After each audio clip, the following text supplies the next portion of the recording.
Just 18 months after Thailand embraced weed legalization, transitioning from some of the world's most strict cannabis laws to some of the most progressive, the nation now finds itself at a crossroads once again. The country's new conservative coalition government is now steering away from the liberal policies that turned Thailand into a thriving hub for cannabis-related businesses and tourism, claiming that the original legalization was intended for medical use only. This abrupt backflip has sent shockwaves through Thailand's thriving cannabis industry, which, in the aftermath of legalization, saw over 1.1 million people registering for licenses to grow cannabis and witnessed the emergence of more than 6,000 weed dispensaries across the country. The economic potential was substantial, with the industry projected to reach 336 billion baht, or 8.7 billion euros by 2030. However, the proposed bill, currently open for public feedback, seeks to reclassify cannabis as a controlled substance, imposing fines of up to 60,000 baht, or 1,560 euros, for recreational use, and introducing stringent penalties for advertising and marketing cannabis for non-medicinal purposes. Farming without a license might result in a 1 to 3 year prison sentence or fines ranging from 20,000 to 300,000 baht.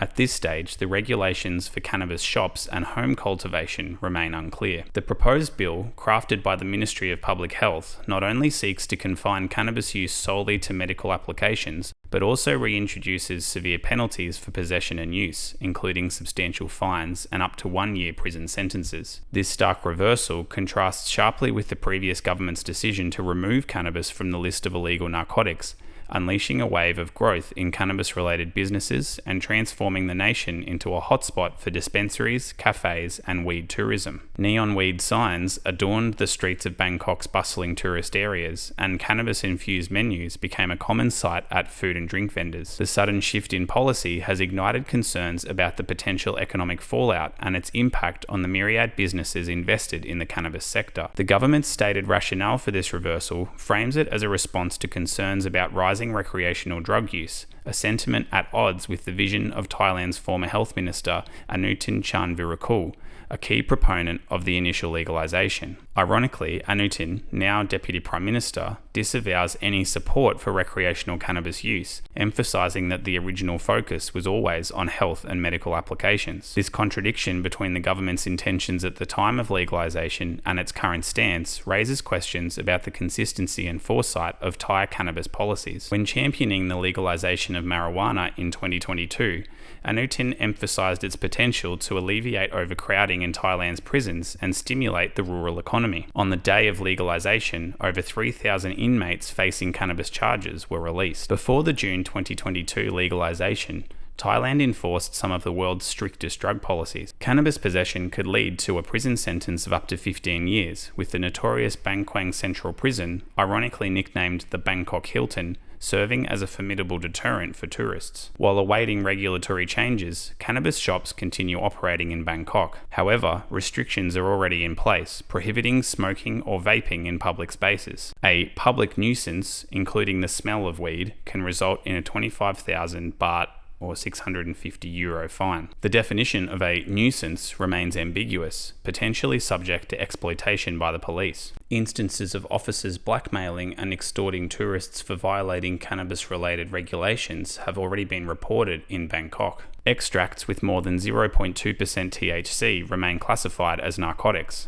Some shops, nonetheless, sell stronger products, posing legal risks for buyers unless they possess official permission for medical use. Tourists are cautioned that cannabis remains illegal in neighbouring countries, emphasising the prohibition of transporting it across borders. Countries like Singapore, known for stringent drug policies, can arrest citizens for drug use abroad as if it occurred domestically. Legal implications also accompany this policy reversal, bringing potential challenges for existing entrepreneurs in Thailand's booming cannabis industry.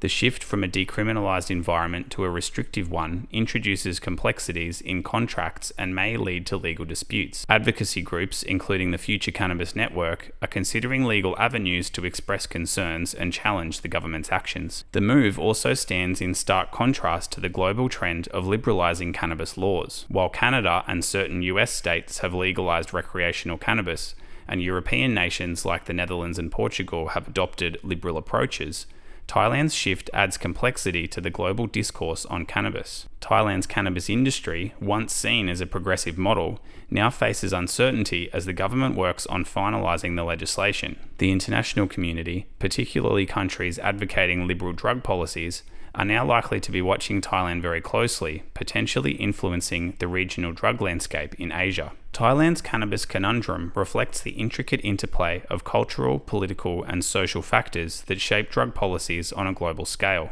As the nation navigates this hazy path of policy reversal, careful consideration, international dialogue, and a balanced approach are clearly crucial to addressing public health concerns while acknowledging the economic potential of the cannabis industry. The repercussions extend beyond borders, emphasizing the need for a nuanced understanding of the complex issues surrounding cannabis legalization in the ever-evolving landscape of drug policies worldwide. If you enjoyed this video, please consider subscribing, leave a like and a comment, and check out some of the other travel stuff in our feed. Take it easy, and we'll see you in the next one.